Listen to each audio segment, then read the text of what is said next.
കെണികളെ കുറിച്ചാണ് ഞങ്ങൾ പരിചയപ്പെടുത്താൻ പോകുന്നത്. അപ്പോൾ ഫെർമോൺ കെണികൾ വളരെ ഫലപ്രദമായ ഒരു ജൈവ കീട നിയന്ത്രണ മാർഗ്ഗമാണ്. അപ്പോൾ ഇന്ന് ഞങ്ങൾ പ്രധാനമായിട്ട് 2 ഫെർമോൺ കെണികളെ കുറിച്ചാണ് പരിചയപ്പെടുന്നത്. അതായത് മീഥൈൽ യൂജിനോൾ കെണിയും അതുപോലെ തന്നെ ക്യൂലൂറും. ആദ്യം തന്നെ നമുക്ക് ക്യൂലൂർ എന്താണെന്ന് നോക്കാം. ക്യൂലൂർ പ്രധാനമായിട്ട് പച്ചക്കറികളിലെ കായ്ച്ചകളെ നിയന്ത്രിക്കാൻ വേണ്ടിയാണ് ഉപയോഗിക്കുന്നത്. പച്ചക്കറികൾ എന്ന് പറഞ്ഞാൽ മെയിനായിട്ട് മറ്റേ പാവല്, പടവലം മുതലായ വെള്ളരി വർഗത്തിൽപ്പെട്ട പച്ചക്കറികളുടെ കായ്ച്ചകളിലെ ക്യൂലൂർ ഉപയോഗിക്കും.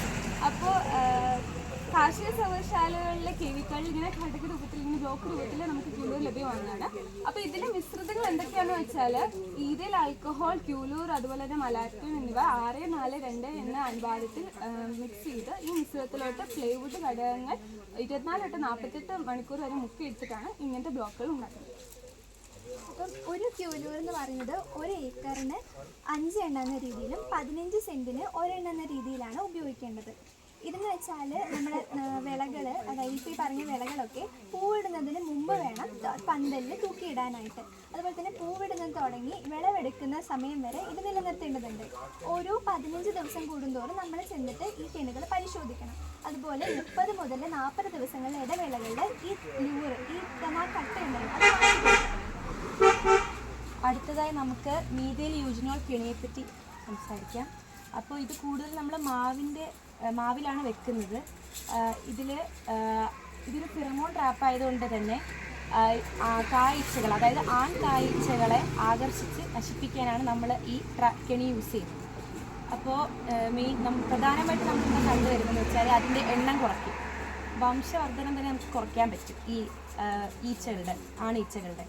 അതുപോലെ തന്നെ നമ്മൾ ഉപയോഗിക്കുന്ന കീടനാശിനികളുടെ ഉപയോഗവും നമുക്ക് കുറയ്ക്കാൻ പറ്റും ഇങ്ങനെ അത് കെണികൾ ഉപയോഗിക്കുന്നതുകൊണ്ട്.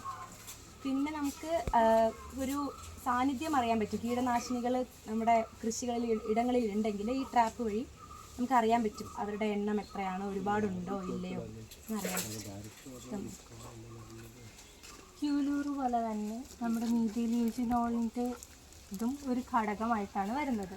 ഇതിൽ 6-4-2 എന്ന അംശത്തിൽ മീഥൈൽ യൂജിനോൾ, ഈഥൈൽ ആൽക്കഹോൾ, മാലത്തിയോണാണ് അടങ്ങിയിരിക്കുന്നത്.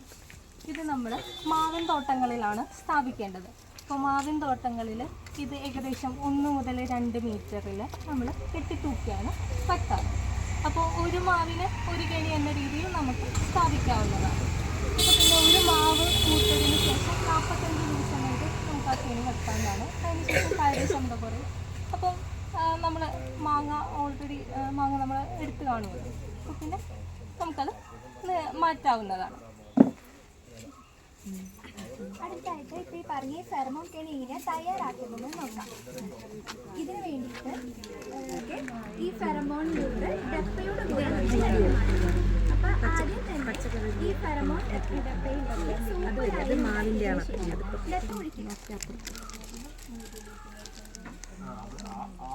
അതിൽ എഴുതിയിട്ടുമുണ്ട്. ഈ ഡപ്പയുടെ ഒരു പ്രത്യേകതയുണ്ട്. ഇതിൻ്റെ 2 വശത്തും ദ്വാരങ്ങളുണ്ട്. അപ്പം 1/4 ഭാഗം നിറച്ചതിന് ശേഷം ഫെറമോൺ ബ്ലോക്ക് എടുത്തിട്ട് ഈ ബ്ലോക്കിലും 2 ദ്വാരങ്ങളുണ്ട്. ഈ ദ്വാരങ്ങളിലൂടെ നൂൽക്കമ്പി കോർക്കുക. അതിനുശേഷം ഈ ഫെറമോൺ ബ്ലോക്ക് ഡപ്പയിലിട്ടിട്ട് ദ്വാരങ്ങളിലൂടെ പുറത്തേക്ക് എടുത്ത് കെട്ടുക. ഇത് ശ്രദ്ധിക്കേണ്ട കാര്യം എന്ന് വെച്ചാൽ ഈ കട്ട ഈ സോപ്പ് ലാനിയിൽ തട്ടാൻ പാടില്ല. തട്ടിക്കഴിഞ്ഞാൽ അതിൻ്റെ ഫലം ഇല്ലാതാവും. ഈ ഇരുവശത്തെ ദ്വാരങ്ങളിലൂടെയാണ് ആണീച്ചകൾ ആകർഷിക്കപ്പെട്ട് അകത്ത് പ്രവേശിക്കുന്നത്. അപ്പം ഈ സോപ്പ് ലാനി ഉപയോഗിക്കുന്നത് എന്തിനാണെന്ന് വെച്ചാൽ ഈ അകത്ത് പ്രവേശിക്കുന്നത് പുറത്തു പോകാതെ ഡപ്പയിൽ തന്നെ വീഴാനാണ് സോപ്പ് ലാനി ഉപയോഗിക്കുന്നത്. ഇത് ചെയ്തതിന് ശേഷം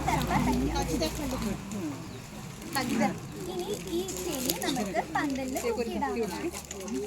ഇപ്പം നേരത്തെ പറഞ്ഞ പോലെ 1 ഏക്കറിന് 8 മുതൽ 10 വരെ കെണി വേണം. അതുപോലെ 15 സെന്റിനാണെങ്കിൽ 1 കെണി എന്നുള്ള രീതിക്കാണ് ഉപയോഗിക്കുന്നത്. ഇത് നമുക്ക് തോട്ടത്തിൽ തൂക്കിയിടാവുന്നതാണ്.